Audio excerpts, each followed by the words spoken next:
আমরা সবাই তো তালের বড়া খেয়েছি, কিন্তু পাকা আম দিয়ে যে এত সুন্দর বড়া বানানো যায় তা তোমরা বাড়িতে না বানিয়ে খেলে বুঝতেই পারবে না। তালের বড়ার মতোই খেতে টেস্টি হয়। পাকা আমের সিজনে একবার যদি এই বড়া বানিয়ে না খাও তাহলে খুব মিস করে যাবে। নমস্কার বন্ধুরা, আমি কৃষ্ণকলি, আমার ইউটিউব চ্যানেলে তোমাদের সবাইকে স্বাগত। আজকে আমি পাকা আম দিয়ে আমের বড়ার রেসিপি তোমাদের কাছে শেয়ার করব। রেসিপিটা খুবই সহজ, চলো রেসিপিটা শুরু করি। পুরো ভিডিওটা দেখার জন্য অনুরোধ রইল, আশা করি ভালো লাগবে। পাকা আমের বড়া বানানোর জন্য প্রথমে আমি দুটো পাকা আম নিয়ে নিয়েছি। আম দুটো আমি ধুয়ে নিয়েছি। এবারে আম দুটো আমি কেটে নিয়ে আসছি। আম দুটো আমি কেটে নিয়েছি পিস পিস করে। এবারে আমি মিক্সির মধ্যে দিয়ে দেবো, ব্লেন্ড করে নেব।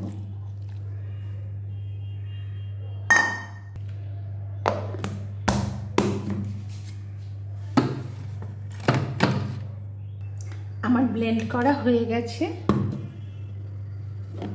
এই যে খুব স্মুথ হয়েছে। আমি এবারে এটা একটা স্ট্রেনারের মধ্যে দিয়ে আমি একটুখানি ছেঁকে নেব, কারণ এর মধ্যে অনেক আঁশ থাকবে, একটু ছেঁকে নেওয়াই ভালো। আমি পাল্পটা ছেঁকে নিয়েছি, এই যে আমার এই যে বেরিয়েছে, এইগুলো বেরিয়েছে অল্প। আমি এবারে পাল্পটা একপাশে সরিয়ে রেখে দেবো। এবারে আমি শুকনো উপকরণগুলো মেশাবো। তার জন্য আমি একটা বড় বাটি নিয়ে নিয়েছি। এই বাটির উপরে একটা চালনি দিয়ে দিলাম। এবারে আমি এর মধ্যে দেবো 1 কাপ চাল গুঁড়ি। এই চাল গুঁড়িটা আমি নিজের হাতে করেছি।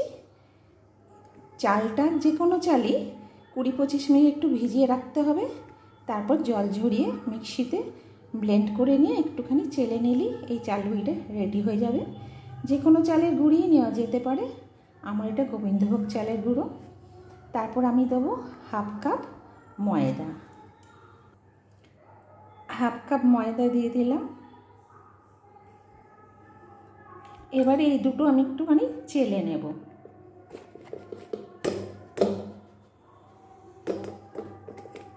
আমি ওটা চেলে নিয়েছি, এই যে।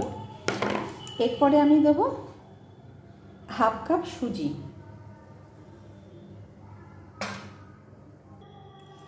তোমরা ময়দার বদলে আটাও ব্যবহার করতে পারো। তারপর দেবো 1/4 কাপ নারকেলের গুঁড়ো। 1/4 কাপ মানে 60 ml এর কাপ এটা আমার। এটা নারকেলের গুঁড়ো দিচ্ছি। নারকেলটা কাছাকাছি না থাকলেও নারকেল গুঁড়োটা দিতে পারো। এই যে দিয়ে দিলাম। আমি এই নারকেল পাউডারটা আমি অনলাইন থেকে এটা কিনেছি। এই যে এইটা আমার নারকেল পাউডার। নারকেলের গুঁড়োটা দিলে বড়াগুলো একটু খাস্তা হবে। তারপরে আমি দিয়ে দেবো 1/2 কাপ চিনি। মিষ্টিটা তোমরা তোমাদের পছন্দ মতো বাড়িয়ে কমিয়ে নিতে পারো। আমি এখানে 1/2 কাপ দিলাম। তারপর দিয়ে দেবো 1 টিস্পুন মৌরি।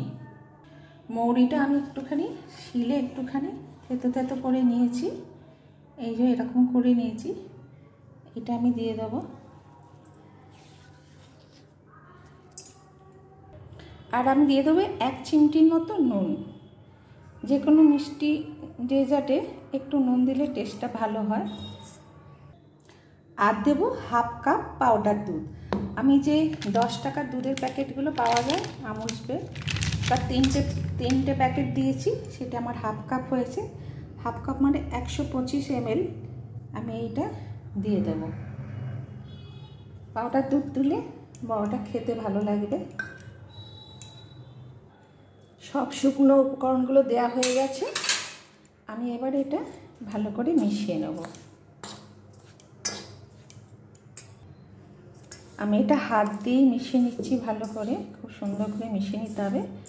তারপর যে আমের পাল্পটা রেখেছিলাম সেই পাল্পটা এর মধ্যে দেব। তারপরে আমি আগে কাপে মেপে নিচ্ছি কতটা আছে আমের পাল্প। আমার আমের পাল্পটা 1 কাপের মতো হয়েছে। এটা এর মধ্যে আমি দিয়ে দিলাম। এটা দিয়ে প্রথমে মেখে নেব। এটা দিয়ে দিয়েছি। আমি এটা হাত দিয়ে মেখে নেব ভালো করে।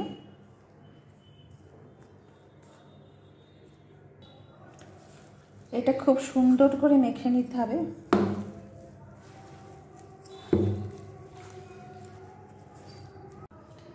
আমি 1 কাপ আম দিয়ে এটা মেখে নিয়েছি। এবারে এটা আমি ঢাকা দিয়ে কিছুক্ষণ রেখে দেব।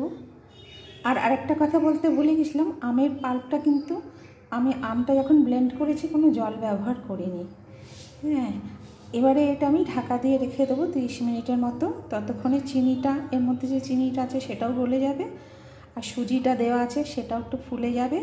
আমাকে এই সময়টুকু দিতে হবে সুজিটা ফুলে ওঠার জন্য আর চিনিটা গলে যাওয়ার জন্য।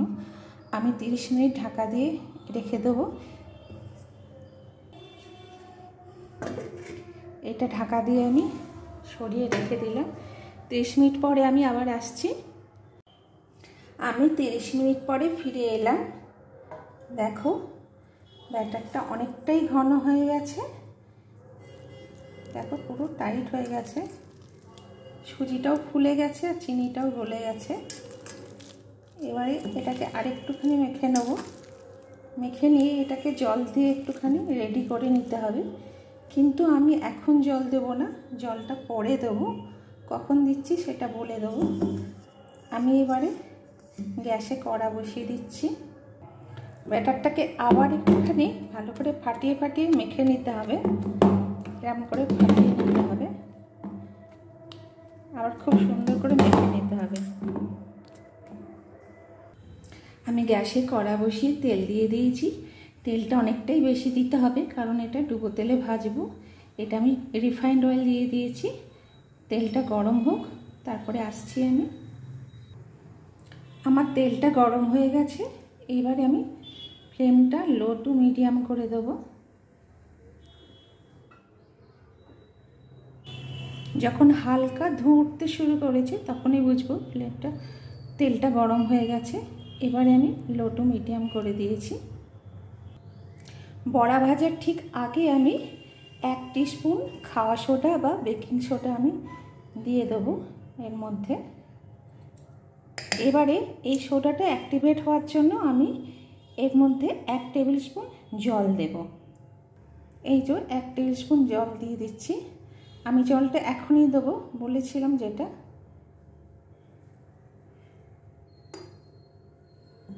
আর একটু সামান্য দিচ্ছি না, পরে দেবো। আমি আগে ঘনত্বটা দেখে নেব।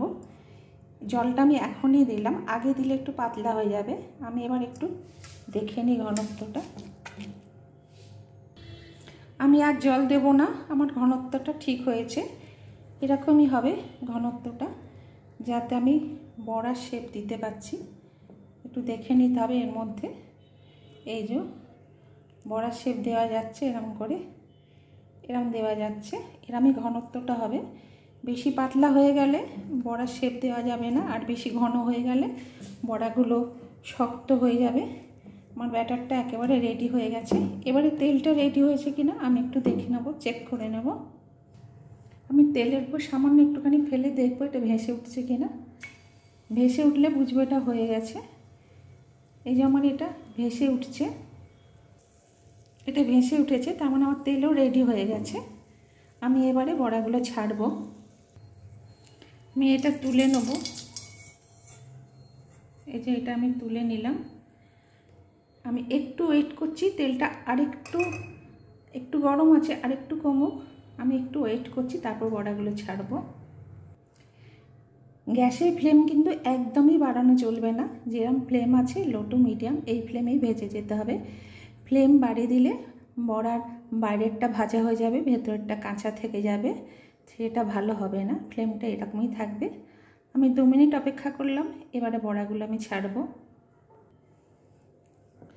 ব্যাটারটা একটু একটু করে নিয়ে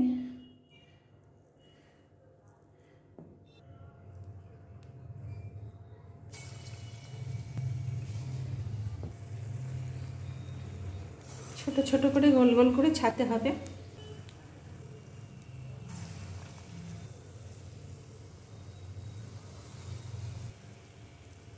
আমি অত তাড়াতাড়ি দিতে পারি না, যেন আস্তে আস্তেই দিচ্ছি।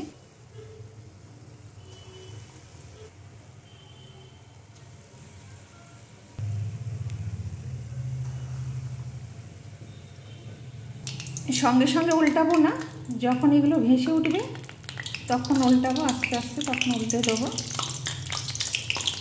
আর একটু সময় নিয়ে আস্তে আস্তে করে ভাজতে হবে, তাহলে ভেতরটাও ভাজা হবে। আমার এগুলো ভাজা হয়ে গেছে, আমি আস্তে আস্তে 3 থেকে 4 মিনিট ধরে ভেজেছি। আমি আবার দিয়ে দেবো। ফ্লেম কিন্তু একদমই বাড়ানো চলবে না, ওই ফ্লেমেই হবে। ছোট ছোট করে দেবো, এগুলো ফুলে বড় হয়ে যাবে।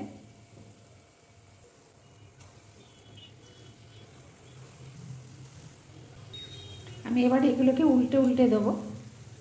ছাড়া হয়ে গেছে এগুলো, যখন ভেসে উঠবে তখন এগুলো উল্টে দেবো। একটা কাঁটা চামচ করে আমি আস্তে আস্তে উল্টে দেবো।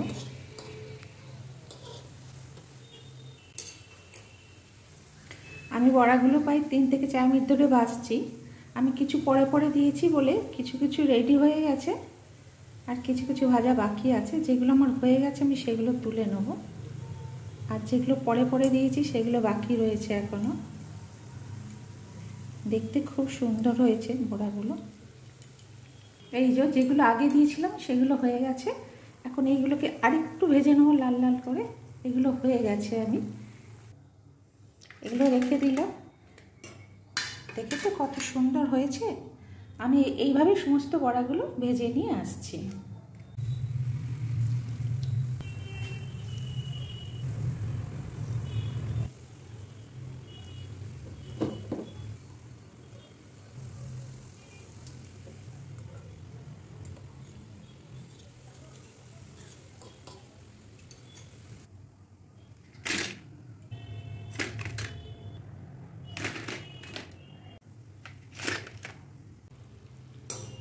আমার এটা লাস্ট ব্যাচ, আমার সবগুলো ভাজা হয়ে গেল। আমার এইটাই শেষ, আমার সব ভাজা হয়ে গেল। দেখো কত সুন্দর হয়েছে এগুলো। বাইরেটা এরকম মনে হচ্ছে শক্ত, একটু মনে হচ্ছে শক্ত, কিন্তু ভেতরটা খুবই সফট। আমার আরও অনেকগুলো হয়েছে, টেস্ট করতে করতে অনেকগুলো শেষ হয়ে গেছে। এগুলো এত লোভনীয় হয়, এগুলো থাকা যায় না। এই জন্য আরও কিছু আমার শেষ হয়ে গেছে, প্রায় 2 মুঠোর মতো আমার শেষ হয়ে গেছে। তোমরা বাড়িতে না বানালে বুঝতেই পারবে না যে পাকা আম দিয়ে এত সুন্দর বড়া বানানো যায়। এটা বাইরে এটা এরকম শক্ত মনে হলো, ভেতরটা কিন্তু খুবই নরম। আমি একটা ভেঙে দেখাচ্ছি, দেখো ভেতরটা দেখো কি সুন্দর, একেবারে সফট। ভেতরটা খুবই সফট, বাইরেটা শক্ত কিন্তু ভেতরটা সফট, খুব সুন্দর হয় এগুলো। এগুলো ফ্রিজের বাইরে 4-5 দিন রেখে খাওয়া যাবে, এয়ারটাইট কন্টেনার মধ্যে যদি রেখে দাও। আর ফ্রিজের মধ্যে 1 সপ্তাহ রেখে এগুলো খাওয়া যাবে। আমার ভিডিওটা আজ এই পর্যন্ত। যদি তোমাদের ভালো লাগে তবে লাইক, শেয়ার, সাবস্ক্রাইব করে দেবে। যদি ফেসবুক থেকে আমার ভিডিওটা দেখো তবে পেজটা ফলো করে দেবে। চলি বন্ধু, আবার দেখাবে অন্য কোনো ভিডিওতে।